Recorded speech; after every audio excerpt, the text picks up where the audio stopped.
大家好，今天我们来看这台电压力锅故障是超长电源没有反应，就是不通电。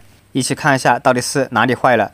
一般在锅底是有个盖子，我们把盖子的螺丝拆掉，就可以把这个盖子取下来了。像这种普通的电压力锅，如果不通电的话，有2种原因。第一个就是电源板坏了，第二个就是它里面的保险丝烧了。我们可以先从简单的开始查，就是查它的保险丝。如果保险丝没有问题，那就是电源板的问题。这个保险丝也很好找啊，我们顺着这条电源线往后面查就行了。像以前的机器，它只有在火线上接了一个保险丝，现在的话都是双保险了，零线、火线上都有一个。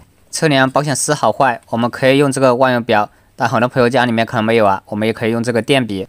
这个不是普通的奶泡电笔啊，它里面是有电池 LED 显示的，它的亮度比奶泡电笔高。普通的奶泡电笔只能测量电线是否带电，这个电笔还可以测量线路通断，还有感应测电的功能。接下来我们就用这个电笔测一下保险丝是不是好的。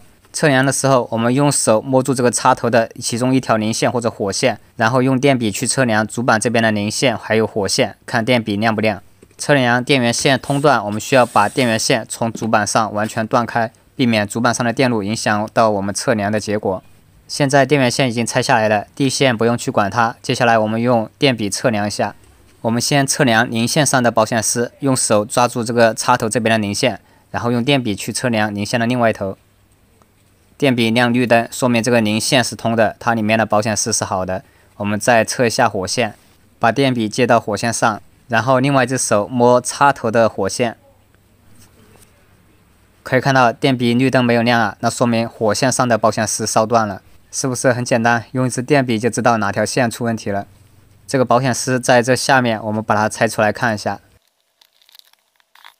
这个就是保险丝。这个保险丝跟我们平常见的不一样啊，它主要是起到限温作用的。上面标了172摄氏度，也就是说这个保险丝温度达到172摄氏度，它就会熔断。这里标的10安是它的额定工作电流，超过10安的话，保险丝也会熔断。这个限温保险丝不能用普通的限流保险丝代替啊，否则会引起火灾的。并且更换保险丝的时候，我们需要更换同型号的。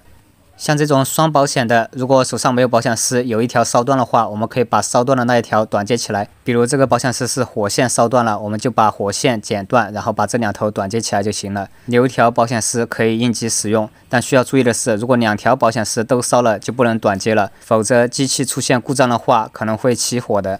现在我换了一个新的保险丝上去，虽然短接其中一个是可以用的，但是为了以防万一，毕竟真的起火的话也赔不起，没必要省那个成本。以前的厂家都是单保险的，现在有学聪明了，都是双保险。更换了保险丝之后，现在就有电了。像这个保险丝，绝大部分都是时间久了自己烧断了，但是我们还得测一下这个电压力锅会不会漏气。如果机器有漏气，也会烧保险丝的。